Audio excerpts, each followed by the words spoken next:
산을 오르는 사람들 사이에 전해지는 말이 하나 있죠. 사고는 정상에서 나지 않고 내려오는 길에서 난다는 것입니다. 실제로 에베레스트에서 목숨을 잃은 사람들의 상당수가 정상을 밟은 뒤에 하산하다가 변을 당했다고 해요. 가장 위험한 곳이 꼭대기인 것 같지만 그렇지 않습니다. 정상을 밟은 사람들은 다 왔다고 여기고 긴장을 놓게 되는 거죠.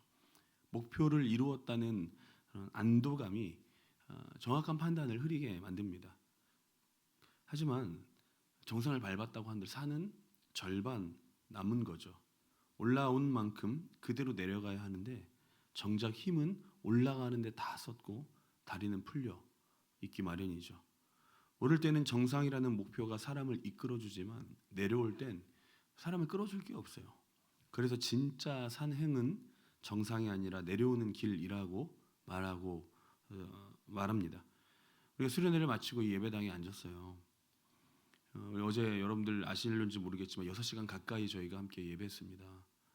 찬양하다 눈물 흘리기도 하고 다르게 살겠다고 결단한 사람도 있고요. 그 결심이 우리 마음 가운데 아직 남아 있는 사람도 있습니다. 하지만 우리 예배가 끝나면 이 예배가 마치게 되면 어떻게 되죠? 각자 흩어지고 내일이면 학교로 일터로 저마다의 자리로 돌아가게 됩니다. 정상을 이제 밟았어요. 이제 내려가야 되는 거죠. 이 자리에 앉아 있는 모든 분들이 똑같이 수련회에서 같은 것을 경험하진 않았을 거예요. 수련을 참여하지 못하는 분들도 계시겠죠. 여러 가지 사정이 있을 수 있겠지만 여러분 우리가 생각해봐야 될 건 내가 수련회를 못 갔다 죄책감, 수련회를 갔다 안도감 이런 게 아닙니다. 수련회에서 내가 어떤 걸 느꼈느냐, 거기서 무엇을 받았느냐가 아니라 내가 어떻게 내려가는가, 어떻게 내려와서 사는가 이걸 중요하게 여겨야 한다는 거죠. 많이 운 사람이나 안 운 사람이나 가지 못한 사람이나 간 사람이나 내일은 똑같이 다가오니까요. 우리는 은혜를 받으면 항상 그 자리에 눌러 앉으려고 합니다. 좋았던 그 산 위에 계속 머물고 싶은 거죠. 그래서 은혜 받는 건 좋아하지만 그 은혜 받은 대로 살아가는 건 부담스러워합니다. 집회하고 기도하고 예배의 자리는 너무 좋아하지만 순종을 미루는 거죠. 산은 좋아하는데 골짜기 내려오는 것 부담스러워하고 시시하게 여깁니다. 그렇게 여러분 우리는 수련회가 목적이 될 때가 많아요. 다녀오는 것이 목적이고 다녀왔으면 끝. 은혜 받으러 가서 은혜만 받아오는 게 우리의 목적이 될 때가 있는 거죠. 그런데 오늘 살펴본 하나님의 말씀 다윗은 반대로 이야기합니다. 시편 8편에 보면 다윗은 사람에게 영광과 존귀의 관을 씌워 주었다라고 말하죠. 아주 좋은 말인 것 같아요. 사람이 높아지는 대목이잖아요, 그죠? 그런데 관을 씌운다는 건 그 다음에 무엇이 분명히 따라온다는 걸 우리는 알아야 됩니다. 6절부터 보면 소와 양, 들짐승, 공중의 새, 바다 물고기 이런 것들을 이야기합니다. 관이 씌워지고 나서 그거 말하는 건 발 아래에 동물들을 말하는 것이죠. 이게 단순히 표현이 아닙니다. 6절에 보면 다스리게 하셨다라고 말하는데 성경에 기록되던 시대에 왕이 나라를 다스린다는 말은 우리가 생각하는 것과는 좀 달라요. 높은 자리에 앉아서 아랫사람을 부리는 그것이 다스린다가 아닙니다. 아랫사람들을 먹이고 지키는 책임이 담겨 있는 말이에요. 왕은 백성들을 굶지 않게 곡식을 관리해야 됐고 약한 자가 억울한 일을 당하지 않게 지켜줘야만 했습니다. 그래서 왕이 그 다스림에 실패하면 곧바로 백성들이 굶주리게 되는 것이죠. 그래서 성경에 관을 씌웠다는 말은 높아졌다는 뜻이 아니라 이 땅을 책임져야 된다는 책임이 담겨 있는 말인 거예요. 관이 산 위에서 씌워졌지만 그 관을 쓰고 내려와서는 소와 양과 골짜기가 있는 곳으로 가야 한다는 겁니다. 그래서 우리가 한번 생각해 봐야 돼요. 내가 왜 이 말씀을 드려야 되지? 내가 은혜 받고 왔는데, 내가 결심하고 왔는데, 여러분 그 결심이 머지않아 무너질 거라는 거 우리 다 알잖아요, 그죠? 지난해도 그 전해에도 똑같이 그랬습니다. 수련회를 다녀오면 은혜를 받으면 얼마 동안 달라진 것처럼 생활하다가 한 두 주가 지나면 아무 일 없었던 듯 본래대로 살아가죠. 새벽에 일어나겠다 결단했는데 3일을 넘지 못하고 용서하겠다 했는데 여전히 그 사람은 꼴보기 싫고, 어쩌면 지금 예배를 드리면서도 마음 한켠에서는 이번에도 그러지 않을까라는 마음이 있을 수도 있습니다. 그러면서도 우리는 여전히 다음 집회를 꿈꾸고 다음 은혜를 바라는 마음. 여러분, 우리는 은혜를 살아갈 사람입니까? 아니면 하나의 좋았던 추억으로 간직하고 말 사람들입니까?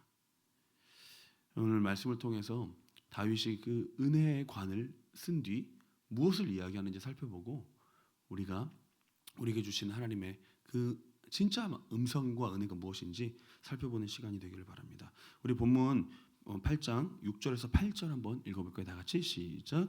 주의 손으로 만드신 것을 다스리게 하시고 만물을 그의 발 아래에 두셨으니 곧 모든 소와 양과 들짐승이며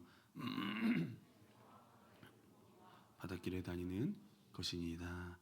관을 씌운 다윗이 곧바로 말하는 게 이거예요. 소와 양과 들짐승, 새와 물고기, 하나같이 대단할 것들이 없는 것이죠. 왕관의 뒤에 따라오는 것들이라면 부귀, 영화, 성공과 잘 되는 것들, 뭐 이런 것들이어야 하는데 다윗은 들짐승을 바로 이야기를 합니다. 관을 씌웠다면 더 높은 이야기가 나와야 되는데요. 아까도 말했듯이 다스리게 하셨다라는 말이 히브리어로 마샬이라는 단어입니다. 아까 말했죠. 왕이 다스릴 때 쓰는 말. 그 시대 왕의 다스림이 무엇이었는지 정확하게 알아야 되죠. 고대 근동에서 왕은 백성을 먹이는 사람이었습니다. 그래서 왕궁 옆에는 항상 곡식 창고가 있었어요. 왕의 첫 번째 임무는 그 곡식 창고를 채우고 흉년이 들면 그것을 여는 것이 왕의 제일 책무였습니다. 그래서 왕이 다스림에 실패했다는 말은 정치를 잘못했다는 말이 아니라 백성이 굶어 죽었다는 뜻이에요. 그래서 그 시대의 왕은 자기가 얼마나 넓은 땅을 정복했는지가 아니라 자기 백성이 얼마나 굶지 않았는지로 평가받습니다. 그래서 그 시대 사람들을 왕을 뭐라고 불렀어요? 목자라고 부른 거예요. 그래서 왕의 조각상에 목자의 지팡이를 새겨 넣기도 합니다. 목자가 무엇을 하는 사람이에요? 양 위에 올라타는 사람이 목자입니까? 아니죠. 풀 있는 대로 데려가고 물을 먹이고 밤이 되면 짐승이 오지 못하게 지키는 사람이 목자입니다. 양이 아프면 업고 가고 새끼를 낳으면 밤새 지키는 거죠. 그래서 목자에게 양은 다스릴 대상이 아니라 먹여야 할 입이라는 거죠. 다스림은 곧 먹이는 것이고 지키는 겁니다. 관을 쓴 사람은 높은 자리에 앉아 있는 사람이 아니라 굶는 사람 앞에서 창고 문을 열어주는 사람이라는 것이죠.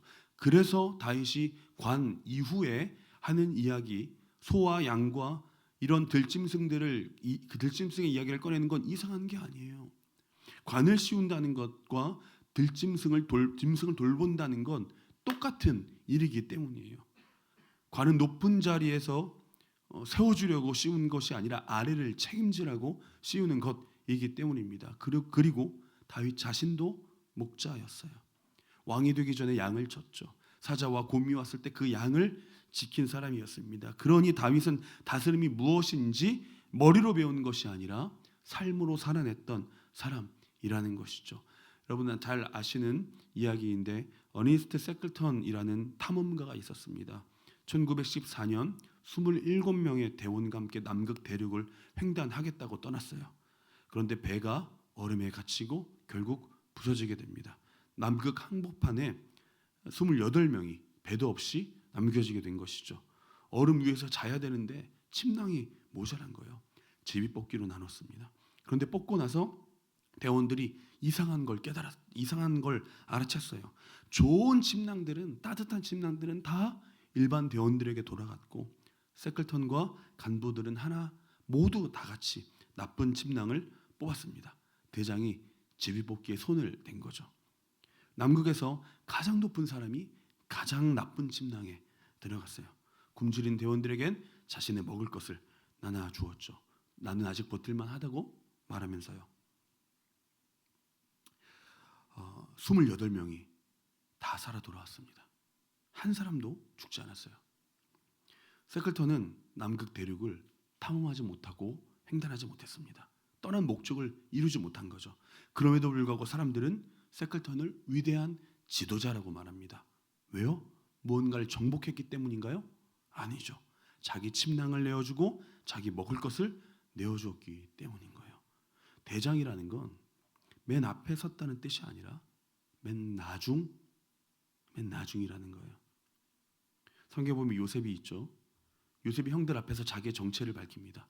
창세기 45장에 보면 하나님이 나를 바로에게 보낸 것이 애굽의 통치자로 삼게 하신 것은 애굽의 통치자로 삼아 주셨다라고 말하죠. 통치자라는 말이 이 마샬이라는 말이에요. 요셉은 자신을 애굽을 다스리는 자라고 말합니다. 근데 요셉의 다스림이 뭐였어요? 높은 자리에 앉아서 사람을 부리는 일이었나요? 아니죠. 흉년이 들었을 때 곡식 창고를 열어서 사람들을 먹이는 일이었어요. 요셉이 그 앞에서 뭐라고 말해요? 하나님이 생명을 구원하시려고 나를 보내셨다라고 말해요. 이게 살리라고 하나님이 부르신 거죠. 생각해보면 요셉이 총리의 자리에 올라간 건 그 인생에서 가장 높은 자리에 올라간 순간이었어요.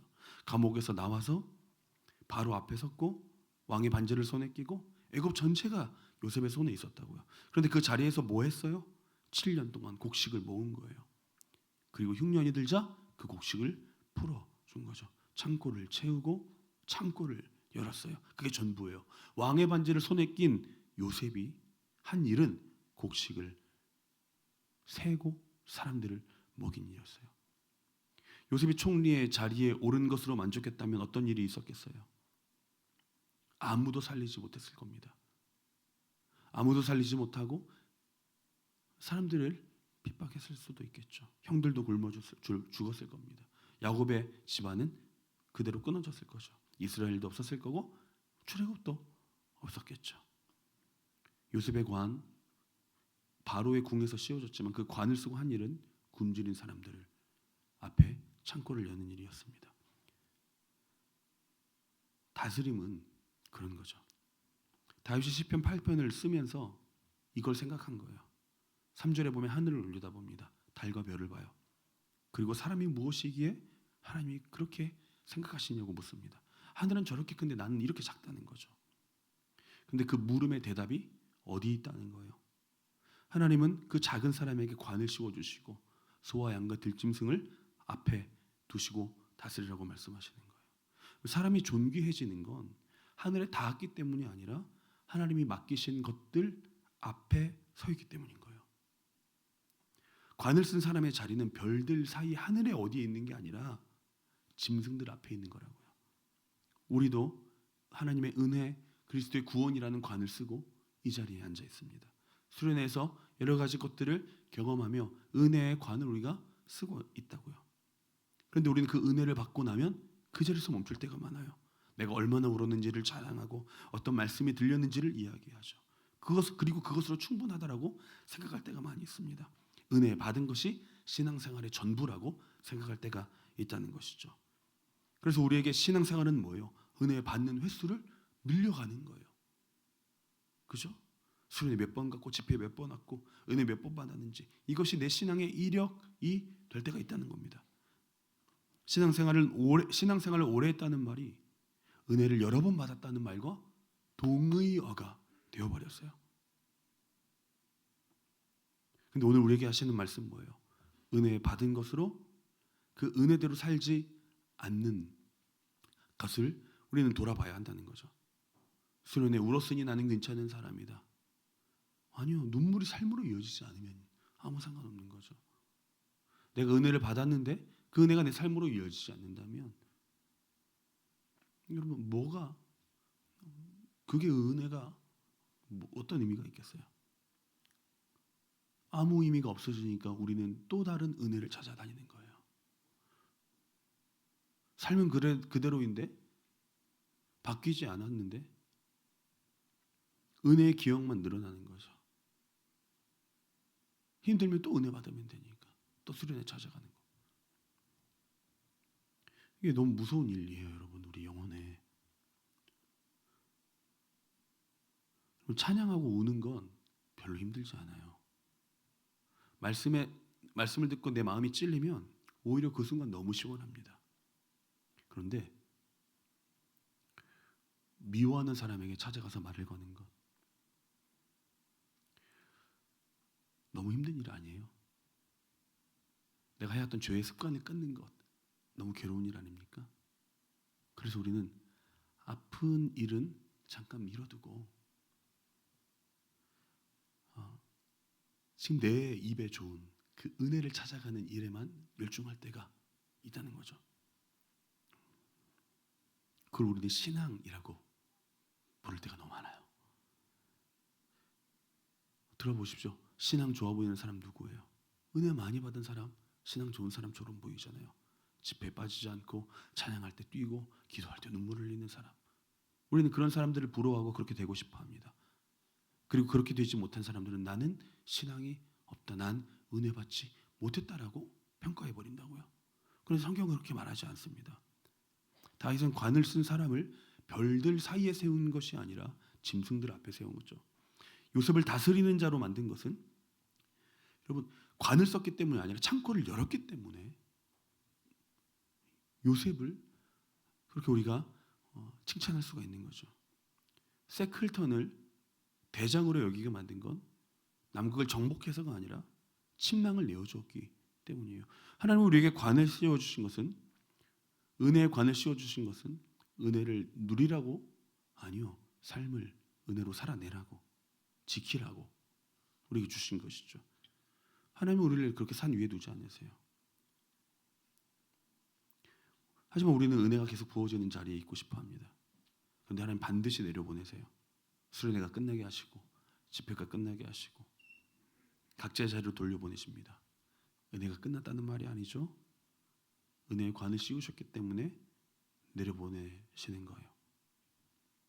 그리고 하나님은 그 은혜의 감정들을 슬그머니 거두어 가십니다. 뜨거운 마음이 사라지게. 우리는 어떻게 생각해요? 내가 죄 지어서 그런가? 아니요.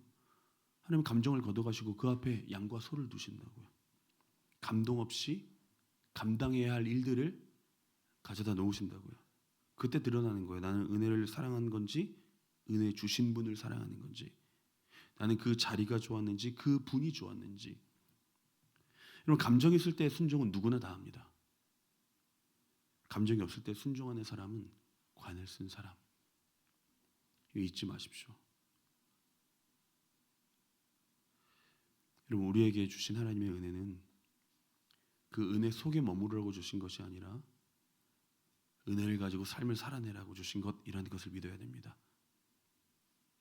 수련회 자체가 목적지가 아니에요. 은혜 자체가 목적지가 아닙니다. 우리가 돌아가서 살아가야 할 그 자리, 그 자리를 잊지 마십시오. 얼마나 울었는지로 내 신앙을 재지 마시고요. 내 앞에 주어진 양과 소가 무엇인지, 내 삶의 자리가 어떤 것인지 찾아내야 합니다. 대단한 일이 아닐 수 있어요. 다윗이 말한 것도 소랑 양이었잖아요. 하나님 우리에게 맡긴 건 위대한 일이 아닐 수 있습니다. 형제자매에게 잘하는 것, 부모에게 자녀답게 행동하는 것, 양보하고 용서하고 선한 일을 하는 것.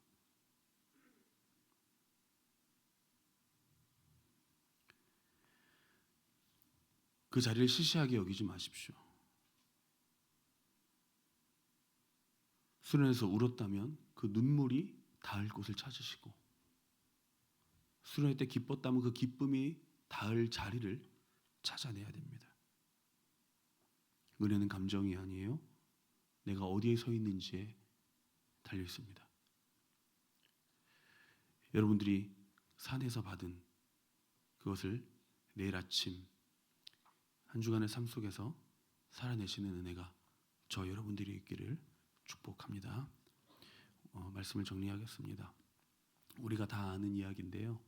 라이온 킹 아시나요? 보신 적 있으세요? 그 나이가 아닌데.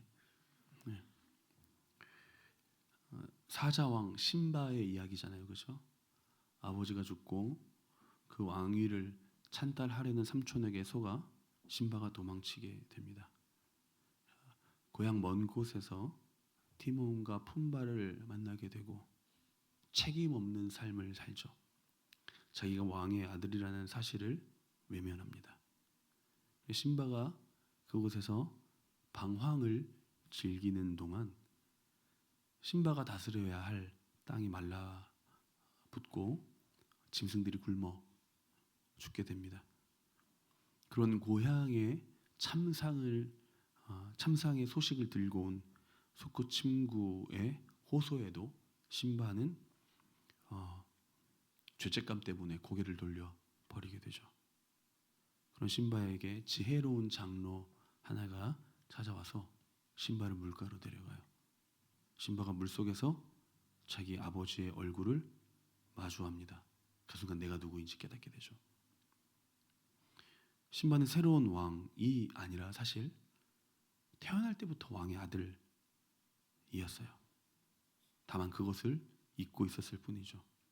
자신의 운명을 마주했던 심바는 왕국으로 돌아가서 삼촌을 몰아내고 황폐해진 땅을 평화와 생명의 땅으로 바꾸게 됩니다. 여러분, 하나님 우리에게 관을 씌워 주셨어요.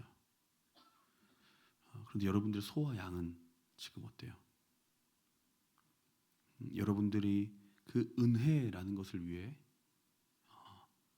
움직였던 그 동안 여러분들이 맡겨진 삶은 어떻게 되었어요? 여러분들 집에 있는 부모님, 여러분을 바라보고 있는 주변 사람들, 어쩌면 우리가 그리스도인의 관을 쓰고 은혜라는 관을 쓰고 짐승들을 굶어 죽이고 있는 건 아니었는지 한번 생각해 봐야 되겠습니다. 우리는 때때로 관을 쓰고도 다스리지 못했어요. 먹이지 못했고 지키지 못할 때가 많았습니다. 시편 8편 우리가 읽은 말씀은 만물이 사람 발 아래에 있다고 노래하는데 우리 눈에는 그렇게 보이지 않아요. 우리가 다스려야 할 이 세상이 나를 다스리고 있는 것 같아요.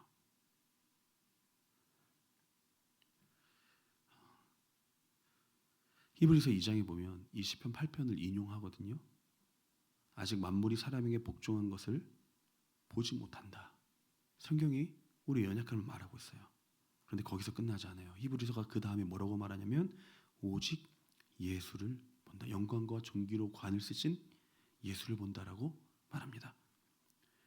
예수님의 관이 어디서 씌워졌어요?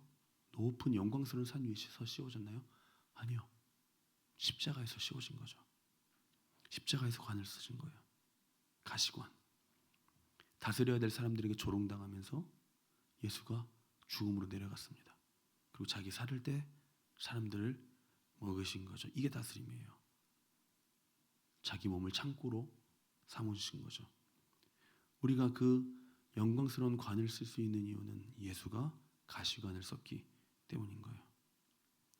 그래서 우리에게 씌워진 관, 구원의 관, 그리스도인이라는 관, 은혜의 관은 내가 따낸 것이 아닙니다. 주님께서 씌워주신 것이죠. 왜요? 지키라고요. 다스리라고요. 먹이라고요. 옆에 있는 사람들 쳐다보십시오. 따라하세요. 밥 한번 살게. 왜 안 해요? 왜 안 해? 자, 저를 보고. 자, 집중. 저를 보십시오. 집중. 저를 보시고 저에게 한마디 하십시오. 목사님 따라해서 목사님 밥 한번 사겠습니다. 내가 쓴 돈이 얼마인데 밥 한 번 못 사니 너희 지금? 네. 밥 한번 사십시오. 고기 끄덕였다. 보고 있다. 왔다. 옆에 있는 내 동역자들에게 먹이시고 베푸시고 다스리는 그것 때문에 은혜를 베푸시고 구원을 주신 사실을 잊지 마십시오. 그래서 큰 거 결단할 필요 없어요. 내가 이번 주에 할 거 하나. 내가 이번 주에 뭘 할까? 목사님한테 커피 사주기, 기프티콘 모으기 이런 거. 그 작은 거 하나 결단하면 돼요. 저는 아이스 아메리카노만 마십니다. 아까 이야기했던 신바가 물에서 자기 얼굴을 본 다음에 뭐 했어요? 물가에 계속 앉아있지 않고 돌아갔습니다. 여러분 말씀을 통해서 여러분들이 씌워진 구원의 관, 은혜의 관을 보셨다면 이 자리에 앉아있을 수가 없어요. 시편 8편은 어떻게 시작했죠? 여호와 우리 주의 이름이 온 땅에 어찌 그리 아름다우신지요. 온 땅입니다. 산 위에가 아니에요. 하늘이 아니에요. 우리 삶이 아름다운 곳 수련의 장에서만이 아닙니다. 여러분들이 내일 아침에 살아가야 할 그 방, 그 강의실, 그 사무실, 그 집, 여러분들이 영광의 구원의 관을 쓰고 소와 양 앞에 섰을 때 하나님의 이름이 아름다워지는 거예요. 여러분들이 내려간 그 땅에서 하나님의 이름만 높이는 삶을 살아갈 수 있기를 주님 이름으로 축복합니다. 이번 주에 보겠습니다. 기대하고 있겠습니다. 찬양할까요?